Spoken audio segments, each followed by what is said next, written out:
U suradnji Moskovske galerije Lori i Hrvatskog muzeja turizma od 6. do 28. svibnja u umjetničkom paviljonu Juraj Šporer u Opatiji bit će postavljena prva izložba 14 suvremenih ruskih autora. Velika izložba Velike Rusije u Maloj Opatiji, u Malom Hrvatskom muzeju turizma i ponosni smo što smo partner ovako jednoj značajnoj izložbi. Otvorenje izložbe će biti u srijedu za 2 dana, 6.5. u 19 sati. Autori su ugledni umjetnici, akademici, članovi udruge umjetnika i dobitnici prestižnih umjetničkih nagrada. Ruska škola znana je i priznata u svijetu, te je jedna od najjačih umjetničkih škola.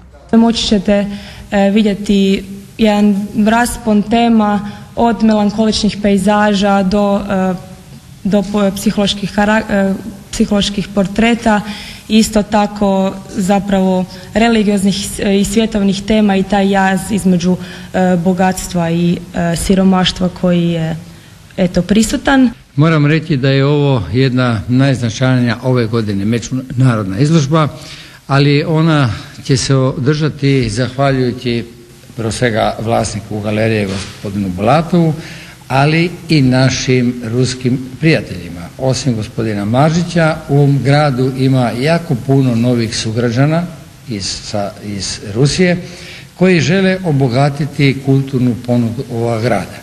U znak zahvale gradonačelnik Dujmić uručio je gospodinu Bulatovu, vlasniku najeminentnije galerije u Moskvi, monografiju 4 godišnja doba. Galerija Lori osnovana je 1999. godine. Imamo veliku kolekciju radova suvremenih ruskih umjetnika. Nažalost, opatijska publika vidjet će samo njezin jedan mali dio. Riječ je o vrlo uglednim umjetnicima i nadam se da ćete uživati gledajući njihove radove u Opatiji.